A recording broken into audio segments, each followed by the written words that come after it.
Peace, black family. So recently, I was asked a question by a young white female. And usually, I block white people off the rip. I don't even answer their questions. I don't even indulge in whatever. I just straight block them. But I looked at her profile pic and then I went to read the question before I blocked her.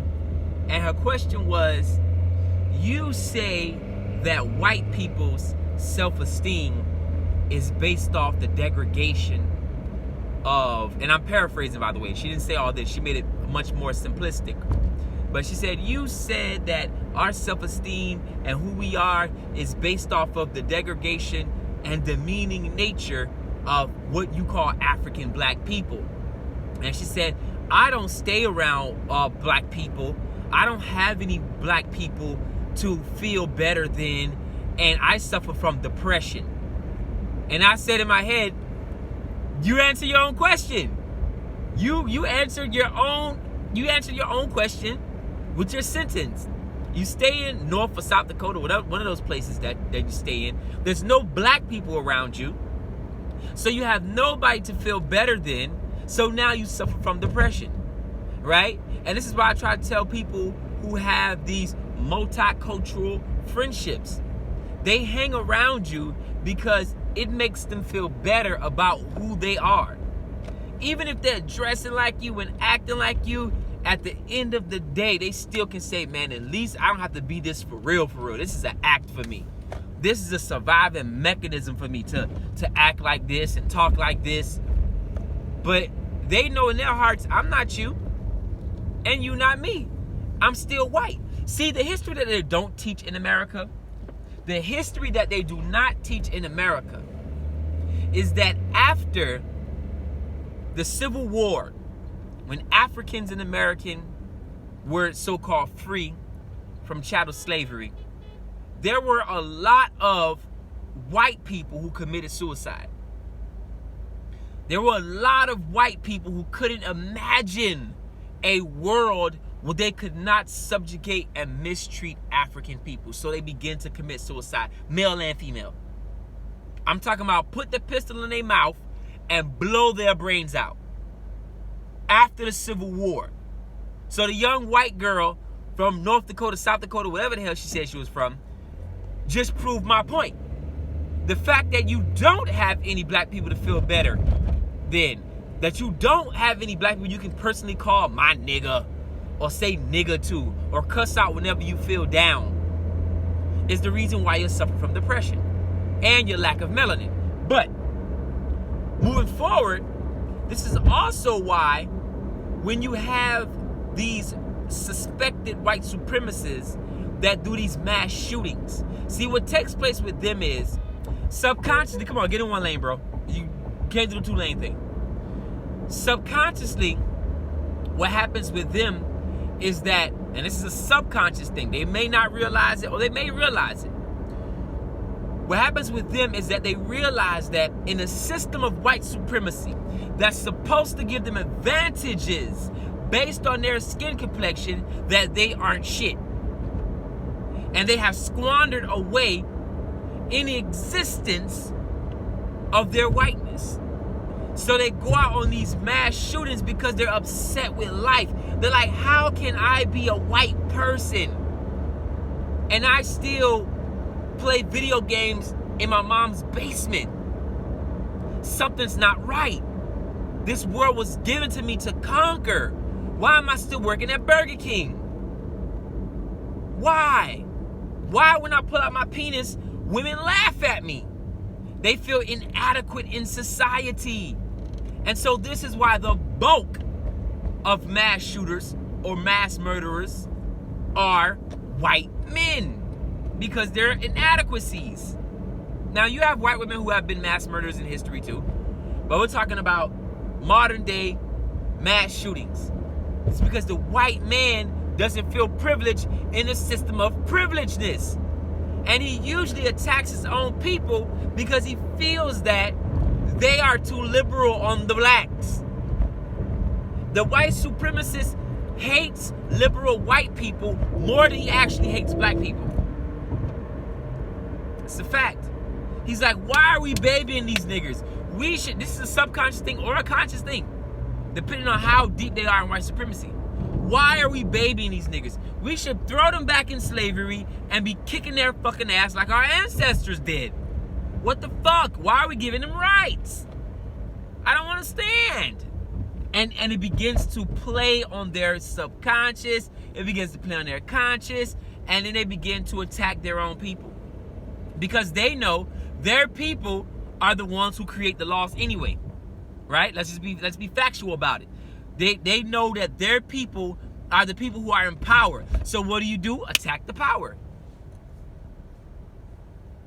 Period. Timothy McVeigh, Oklahoma City bombing. What did he bomb? A government building. Out there in Texas, Waco. The Waco. Like you gotta understand, this is what they do. This is an internal battle. An internal battle that they're fighting within themselves. This is why white people go into drugs so heavy. This is why they go into all these dark places, because deep down inside of them, they know that they cannot, one, compare to a group of people like us. That's number one. Number two, this is why, and I know I'm getting off topic, but this is why when you have black folk that will come to different cities in the 50s and the 40s and in the 1800s, black folk from the north will go to the south. The white folk will say, hey now, don't come around here putting no ideas in our niggas' heads now. We got some good niggas here. Don't come around here with them ideas and all that talk. Because they have to have black people in a position of subjugation, degradation, humiliation, to feel good about themselves. If they don't, you know what's so funny? I'll give you some data right quick. There was a study done in the early 2000s. And they were basically asking cable users, right? Cable users, what are your favorite networks? What do you watch the most? Whatever the case may be. And they also monitored that, right? By home to home and whatever the case may be. And they seen that more white people watch BET than black people. Now, that statistic can be viewed in many different ways. Because in population-wise in America, there are so-called 90 million whites in America, and there are so-called 40 million blacks in America. That's what they say. But they said that whites view BET more than any other ethnic group. Now, why would white people get an interest in watching BET? Now, I'm pretty sure some idiot gonna say, because they want to be like us, because they like, you know, our culture, and they want to be us so bad. Really? Really? Like I said, even when they want to be you, they don't want to be you. Chris Rock said a joke a long time ago. He said, well, none of y'all white folk in here trade places with me, and I'm rich. I'm a rich Negro. And won't none of y'all trade places with me in real life. So get that out of your mind. But why are they watching BET?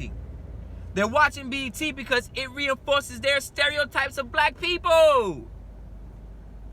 The gold teeth, the chains, the girls twerking. They sit back with their friends and turn it on in the living room and say, look at these monkeys. Look at these niggers. All they care about is rims. Whether they're saying it consciously or unconsciously. This is a fact. This is why I had one white woman walk up to me and she was like, hello, hello. I was like, what? The fuck is that? What's wrong with you? She's like, hello. I was like, what the hell is that? She's like, oh, you don't watch Medea? I was like, no, I don't watch that shit. And it blew her mind that I didn't like Medea movies. But this is what I'm trying to tell you. So to the fucking stupid ass white girl, and I haven't cursed all video, to the stupid white girl who talking about she suffered from depression and all that, blah, blah, blah. Good. Good. Okay? And all the black folk, get out of mentality that just because white folk want to be next to you or enjoy your culture, that they are authentically enjoying your culture and that they are authentically wanting to be next to you. That is BS. From the ending and the beginning of slavery, white folks have always enjoyed being entertained by the buffoonery class of African people. Okay? That being next to you, enjoying your culture, that's bullcrap. They want to get a good laugh and poke at you. I remember seeing an interview of Oprah Winfrey, and she said she was talking to some other white celebrity. I can't think of the name right now. And she said, "My gosh, Oprah," the white lady, I forgot who it was. Maybe she was broke or something, I don't know. But she was like, "My gosh, Oprah, you will be amazed how these white celebrities talk about your people like a dog when you're not around." There you go. There you go. They talk about your people like a dog. But when you come around Oprah, everything's all dandy and fine. And that's the reality of it, man. I've been privy to be the fly on several white people's walls. Whether it be I've been hiding somewhere and I just overheard their conversation, or they thought I was sleeping, or just, I'm telling you, I've been privy to hear some of the shit white people say. And I'm talking about white people that you will believe that are liberal. I've been privileged to hear, and I was like, whoa. After a while, it stopped shocking me. But I'm giving you facts. So anyway, share this video, like the video, comment everything everybody be saying. But most definitely share it, because, you know, the more people who begin to understand the truth, you know, the more we begin to wake up. So yeah, share, like, comment, subscribe. I don't know. But until next time, family, think black, stay black, love black, support black, and that's real African black power.